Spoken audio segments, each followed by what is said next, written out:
Swayam Prabha. Digital India. Educated India.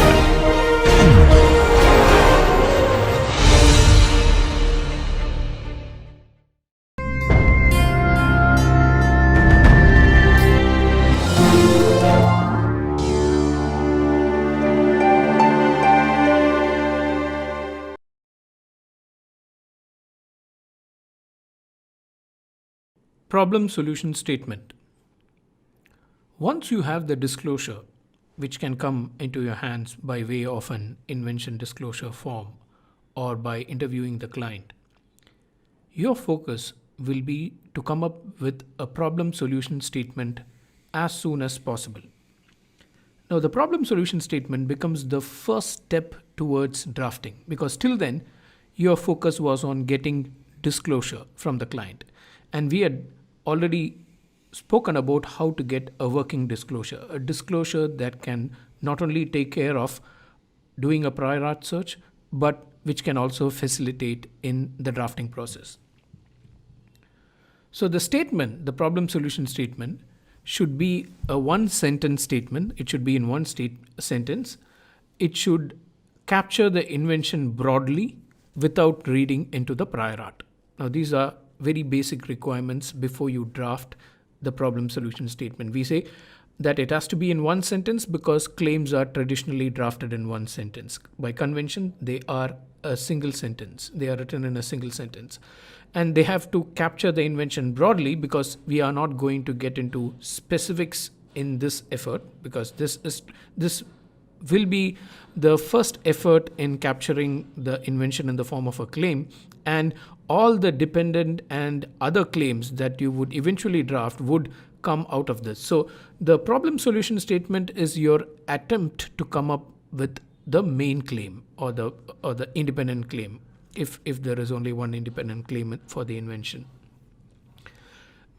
So it should be stated broadly, and it should be done without reading into the prior art, because once you have the disclosure, you would have seen the prior art to see whether there is any overlap of the disclosure into the prior art. If there is overlap, then that is something which you cannot claim, or if you claim, you may run into an invalidity rejection later on, either at the patent office or by a challenge by a competitor.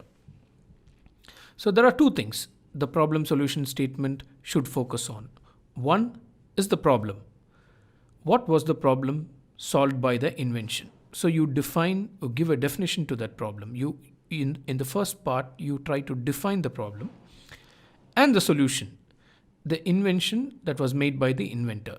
So you in two parts, you try to describe the problem solved by the invention, or the problem to which the invention is the answer, and you also try to present the invention as a solution to the problem. Now, this is being done so that you can create a narrative on the invention, because if you look at any patent specification, they read like a story.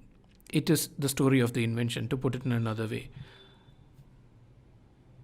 One of the benefits of having a problem solution statement, or having the problem solution approach dictating your patent drafting, is that you can be consistent throughout your patent specification.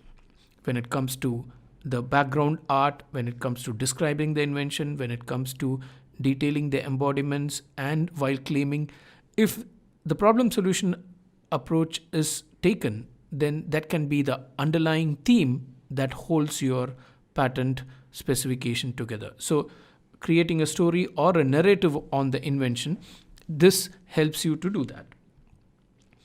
Now let's look at how a statement looks like. Now broadly, this is the template or the generic statement in itself. The problem of dash is solved by dash. Now this two blanks can be filled by for any invention, whatever you come across to, because we would assume that a new invention solves a particular problem which has not been solved before. It addresses an unsolved problem. So if the problem is something which you can define, then you would define it in the first blank and you will define and describe your invention in the second blank. Now, let's look at a few examples of how this can be done. So, this is the generic statement, the generic part in the problem solution statement. The problem of is solved by. Everything else which you would eventually fill in the blanks can vary. Now, let's take a look at few examples. The problem of holding a stack of paper without damaging them is solved by a bent wire clip. Now, this is a crude manifestation of a claim for a paper clip. So, what problem did the paper clip solve? It solved the problem of holding a stack of paper without damaging them. And how was it solved? It was solved by bending a wire clip.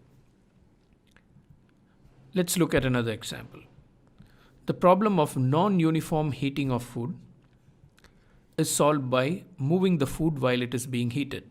Now, if you look at a microwave oven, you will find that there is a base plate which is capable of rotating.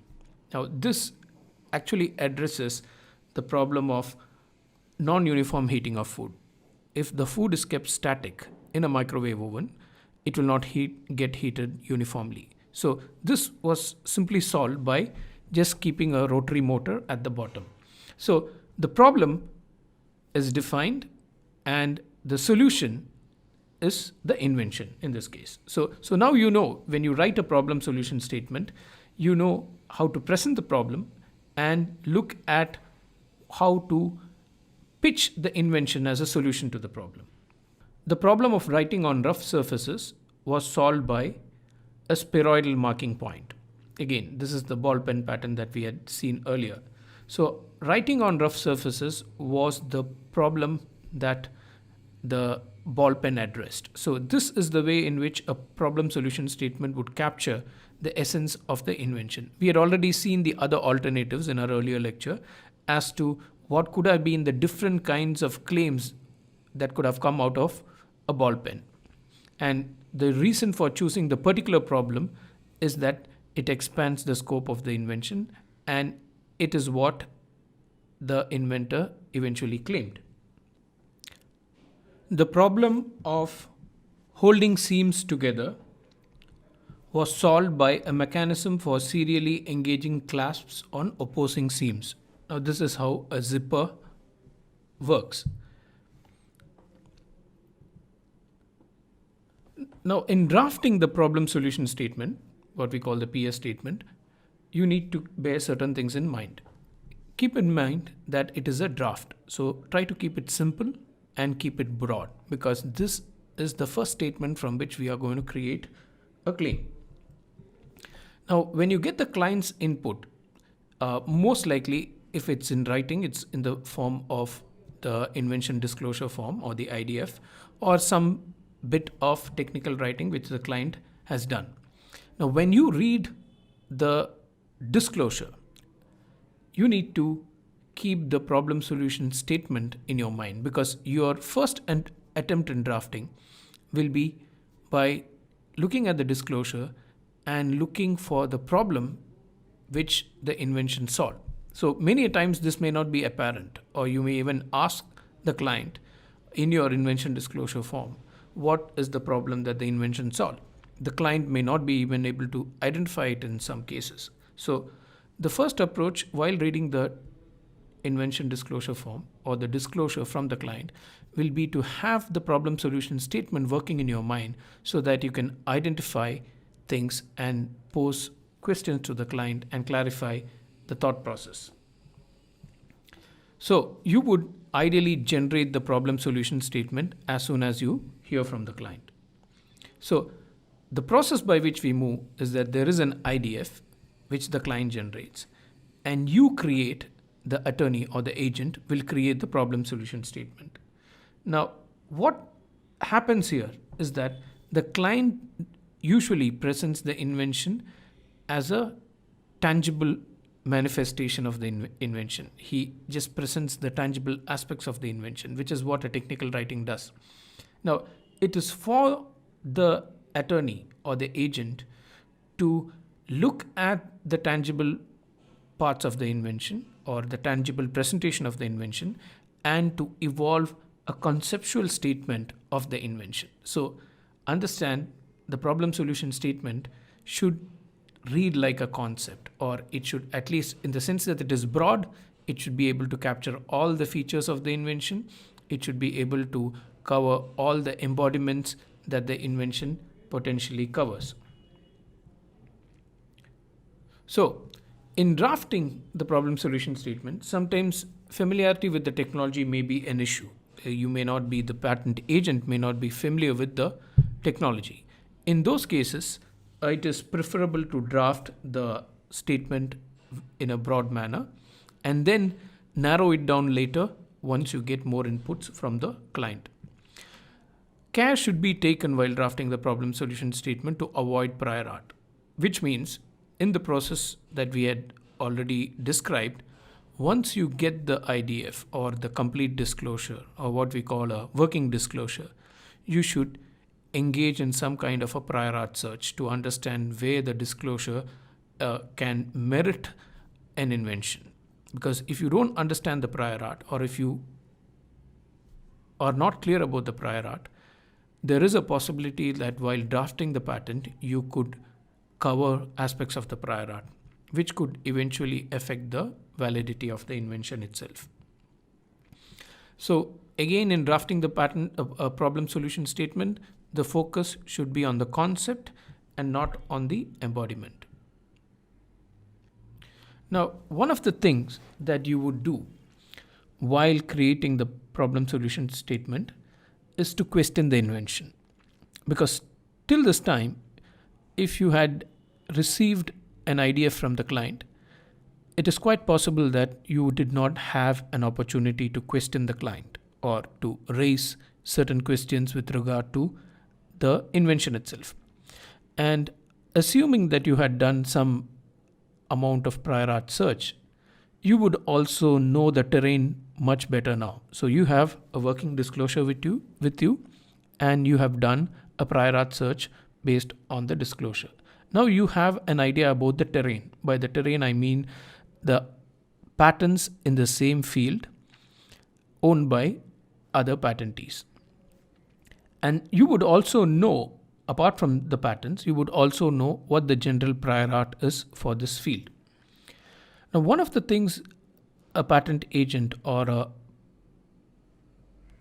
attorney would try to avoid is to see to it that the problem solution statement does not fall foul of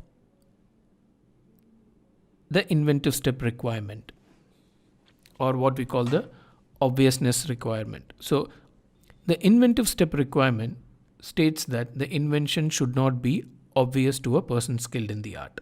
So whether it is obvious to a person skilled in the art is a concern that you will constantly have while creating the problem solution statement. And because you would have some idea about the prior art, you would now be able to see where the invention can actually overlap or fall into the public domain, or which aspect of the invention is covered in the prior art. So the problem solution statement, an ideal problem solution statement, will be one which maneuvers and avoids the prior art. Another concern you would have is to see whether there is unity of invention, which means whether there is just one invention in the problem solution statement. In case there are more than one invention, separate inventions, then you would create different problem solution statements for them. If there are inventive concepts in the invention which together form a single inventive concept, there are different inventive concepts which can be presented together as a single inventive concept, then you would still stick to a single problem solution statement. So the disclosure may have multiple inventions. So it is at this point that you decide whether all the aspects of the invention should be covered by a single problem solution statement, or whether you should have multiple problem solution statements. Now, in defining the invention, you could either take an approach of crafting a broad problem solution statement, depending on your knowledge about the prior art, or you could create a narrow statement, because in some cases the narrow approach is mandated. It is something which you will have to do. Or in some cases you may just come with the right statement, because you will come with the statement, a problem solution statement, which would just look right. Now this, as we said, should be done by comparing with the prior art. Now, a problem solution statement can either be a very broad one, but if it is not, then your endeavor will be to expand the breadth of the problem solution statement. In expanding the breadth, the advantage that you would have is, if you expand the breadth of the problem solution statement, it becomes easy for you to enforce the patent when the patent is granted. So in terms of enforcement, in terms of your ability to stop others from doing what is covered in your patent, becomes much stronger or even better when you expand the breadth of the problem solution statement, because it eventually expands the breadth of the claim. Now, how do you do this? Now, when you draft the problem solution statement, you should think about the possibility of a pre-grant opposition, because any application that is filed in the Indian Patent Office can be challenged in the application stage by a pre-grant opponent. It could be any person. The law allows a third party to oppose patents in India before they are granted. So, while drafting, you need to worry about this. You will not draft your patent in a very broad fashion, though it gives you certain benefits in enforcement. You will also ensure that there could be a potential challenge if it is drafted very broadly to cover some aspects of the prior art, that there could be a challenge from a pre-grant opponent. So always bear this in mind when you are drafting. If there is a pre-grant opponent who wants to challenge your patent, what would he do if he looks at your draft? So while drafting the statement, this is a concern you need to bear in mind, that there is a potential challenge that can come onto your application when it is being prosecuted. So once you have this mindset, you would try to avoid the prior art, and you would only claim as much as what the prior art will allow you to do. And you would also kind of question the invention rigorously, so that there is no embarrassment at the patent office when a pre-grant opposition is filed, because you have already done the homework and you have already claimed only what can be validly claimed. Now, to expand the breadth, you can look at different types of embodiments. From the problem solution statement, you can look at different types of embodiments, the different types of applications, which you can consult your client and come up with.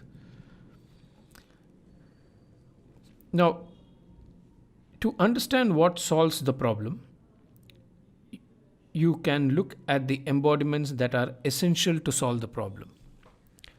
Now, mind you, the problem solution statement is the precursor of a claim.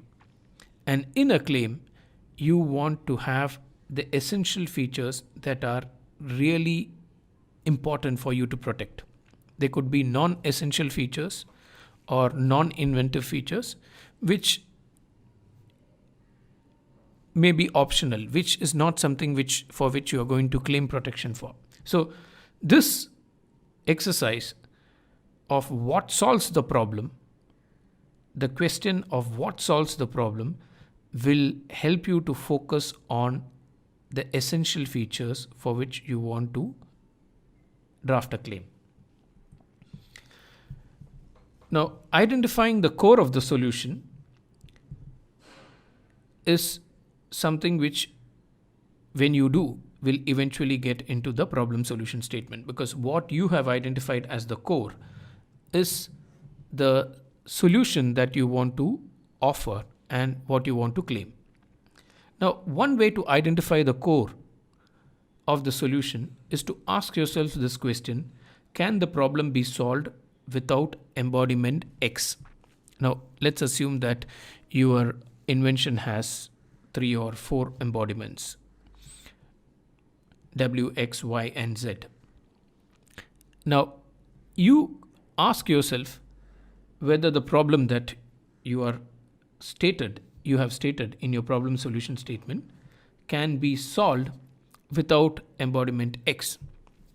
If the answer is yes, then understand that the focus is on the embodiment and not on the concept. So you need to create a concept in such a way that it becomes integral to the solution that your invention offers.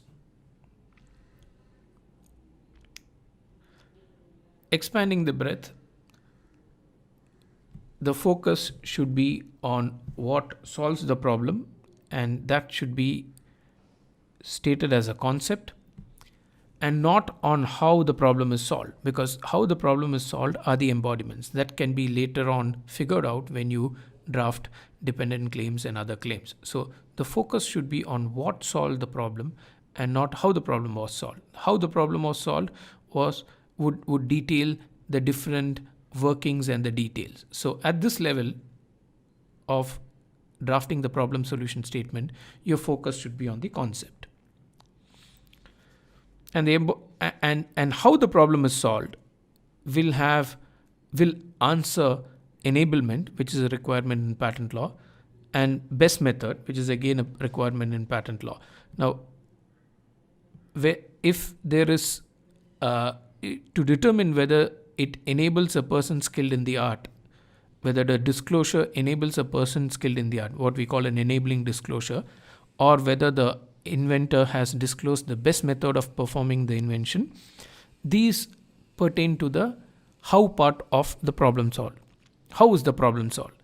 So that describes the details, whereas what solves the problem pertains to the concept. Now, to expand the breadth, you can also foresee different alternatives. And another way to expand the breadth of the problem solution statement is to broaden the problem itself. Now, yet another way to expand the breadth of the problem solution statement would be to eliminate limitations. Now, if the problem solution statement has, an embodiment called glue or gum, then you could use a broader term, adhesive, to cover much more than a glue and a. You could combine elements. For instance, you could take concepts like engage and lock and cover it by a single concept like secure, if the context allows you to do that. Now, we just spoke about how to broaden the problem solution statement if it is not broad enough, but also to worry about certain issues that you may face while broadening it. Now, there may be instances where you may have to narrow down the problem solution statement. Now, narrowing down would largely come by way of redefining the problem, because the problem has already been solved, the way in which you have framed it, and you find that there are solutions which are very similar to your invention. So one way to do is to redefine the problem. The other way is to narrow the focus, will be to distinguish it from the prior art. Now, the prior art may read upon the invention, and you may have to narrow down the problem solution statement.